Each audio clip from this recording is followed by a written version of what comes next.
there you go. Little video footage and some pictures from our trip to the National. We just figured we'd do a little recap for you guys after taking a trip up to the National this year. This was our first National. We've never gone to it before. This was your first card show ever. Yeah. What did you? So, pretty cool to go to that. I'll be honest. For me, it was a little bit emotional to go. I haven't been to a card show since I've been to them with my dad years ago, and it was kind of crazy. I didn't think about that. I'm a pretty introspective kind of person. Like, I'm in my head a lot, and that's just the way I'm wired. And it hit me kind of hard, once or twice while we were there. It would anyway, I think, doing something like that with my kids. But I really didn't mentally prepare myself for that. I didn't think about it. And then it hit me kind of hard that, he wasn't there, and it would have been so much fun to take him with us. Yeah. He had a hard time getting around there at the end, but, so that would have been rough. But can you imagine how much fun that would have been to have him there with us, to go to your first card show? And I haven't been to one in years, but, yeah, we just thought we'd give you guys a little recap of what we saw. Maybe, I don't know, maybe point out some things we wish we had done different. What were the cool things we saw? So this year, you can see from the program, it was the 42nd National Sports Collectors Convention. So apparently this was going on while I was a kid, and I didn't know about it. We never went to this one. But it was in Atlantic City. I think it was supposed to be in a different city originally, and they moved it. They had to find a different venue. I don't remember why. So Atlantic City, I'll be honest, I really didn't like the venue. The convention center was great. The area around the convention center was really nice. That was fantastic. It was like a little downtown area, fairly busy area. So parking was kind of tough to get to, but not bad. There was plenty of places to park and just walk up. So really, as far as the card show itself went and the venue, I think it was great. It had plenty of room. Facilities were nice and everything. Everything was pretty good. My only Atlantic City itself was kind of gross. Like it's more of a touristy area. Just kind of, I don't know. Just kind of, it's hard to explain. Like those kind of areas, that's kind of how that is. It's going to be kind of dirty in areas and kind of gross to have your kids running around. The beaches were fine. It was just some of the boardwalks were a little bit stuff blowing around all over the place, but it was fun. We stayed in like a horrible hotel. I really didn't pay attention to when he booked it. I feel like I should have said something. I always forget when you go to these like touristy places that are like more expensive areas that you guys are gonna laugh. A $200 a night hotel, and actually I got this place for like $180 a night, and it was like 70 yards from the water for $180 a night. That should have tipped me off right there that it wasn't gonna be a nice place. It was like there were holes in the wall. It was rough. So you wouldn't stay there again? No, I wouldn't say I would. Why? It was okay. Somebody hit my car in the parking lot. That was nice to wake up to. The first morning, somebody hitting my bumper. That was rough. But yeah, it was a good time. Overall, you had fun? Oh yeah, this is awesome. And we took Allie with us. So we took my basketball kid with us. And she was looking around at stuff. Like I said, overall it was nice. The convention center was nice. I think you'll have a great time if you do it. One thing that I underestimated big time, I should have taken some stuff with me to like sell or trade. That would have been so much fun. I thought about it a little bit, but I was like, maybe they'll be too busy for that. Oh my gosh, was I wrong? Oh, there were people with like briefcases everywhere with all their best cards. It was crazy. I didn't know that. It was unreal. Like almost every other person had one of those, yeah, like you said, those heavy duty briefcase type things with their slabs and with magged cards, and constantly, like, there was almost as many people doing that as just people going to the show. I was used to being, as a kid, you saw that some, but it seemed like it was kind of rare. like maybe 10%. But Yeah. boy, was it different. So that's a big recommendation. If you guys wanted to sell stuff or trade stuff, what a great place to do it. There was so much. So I was also one thing I was a little surprised about. I really did not expect there to be that much vintage. It was almost half. Yeah. I would say maybe even more than half of vintage. I was amazed. And a lot of the newer stuff was like companies doing it, like Panini or Fanatics or whatever, you know? Yeah, yeah. There was a lot of like there was an area that was specifically more breakers than businesses. Um, I mean, I know those are businesses as well, but I forget what they call it. Pavilion. The Breakers Pavilion. That's right. Where most of the breaking people, Leighton was over there, and you know those kind of folks. I never did see Dynasty, but I think they said they didn't have a booth. I think they were just attending. Yeah. You know, anybody that you've seen on YouTube that's got any kind of a following, they were pretty much there.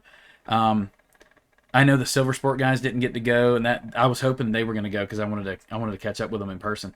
But it was a lot of fun. But I was just shocked. I definitely should have taken cards with us that we could have traded or sold, even if nothing else, just to find out today's values. One of my favorite things about it was getting to see the stuff in person. Like you can go on eBay and look at some of these cards, but it does not. Yeah. It cannot express to you how different it is to see it in front of you. Don't you think that was? It was like overwhelming. Yeah, there's so many cards, like, you wanted to look at them all, and it's like 50 per station. Like, it was ridiculous. Yeah, I mean, the place was enormous. That was really tough too. Like we only went for one day, but we stayed pretty much the whole day. It was open from 10 to 6, and we stayed for a good 5 or 6 hours. And that's how long it took us to walk through. And we probably only spent on average maybe 2 minutes a booth. But there was so many. I mean, if you really took the time to negotiate deals and do stuff like that, we really didn't do much of that. We were looking at box prices and seeing the differences. I just wanted to see the cards live. I mean, I wanted to buy some stuff, but man, it was tough to get time with the different vendors. There were so many people there. Yeah. I really wish we had gotten to stay a couple of more days because I wish we could have seen how different it was from like day 1 versus day 3 or 4. I bet you it's a lot less busy. Yeah, because we went the first day. Yeah. Yeah. It was really busy. Well, I don't think any of those vendors had like a minute to themselves. It looked like every single booth had at least 5 people. Oh yeah. It was crazy. And then I mean cash was dropping left and right. There was no internet in there, and so nobody was doing credit cards pretty much because they couldn't do Wi-Fi. Cash was flying. I bet the busiest piece of equipment in that place was the ATM. There was like one ATM at the entrance. I bet that thing was that had the biggest line. I bet you they had to like call the bank and say, "We need you to refill this every hour." Like, how much money was in that? Yeah. But it was crazy. There was a ton of autographs. If you guys saw one of the pictures in our video, there's a still picture. You might have had a hard time catching that. I don't know how you're going to edit it to show Chris Mullin, but there was Chris Mullin, Tim Hardaway, and I forget the other guy's name that was sitting at a booth signing autographs and talking to people. But it was just crazy. Like literally, you're just walking through a show and there's Chris Mullin. That's insane. I mean, he is ultra famous. Tim Hardaway. I mean, it's crazy. And there was a whole section of autographs that you could buy tickets for. I mean, coaches, Hall of Famers, former players of all kinds. You could do all kinds of stuff there. Yeah. I could have dropped $200,000 like easily if I had $200,000. I mean, I didn't have $200,000. I probably could have dropped in like one booth as well. Well, like, you could drop it on one purchase. What was the other cool thing? So one of the other cool things we saw is they did a live opening of a box of 86-87 Fleer basketball, which is Jordan's rookie. And they pulled at least one that we saw. That was right at the beginning of day 1 when we were there. That was super cool to see him ripping that. Yeah. That was fun. There was another picture that you guys can see in there of an inscribed Giants helmet that like was written all over just with unique stuff on it. Really cool.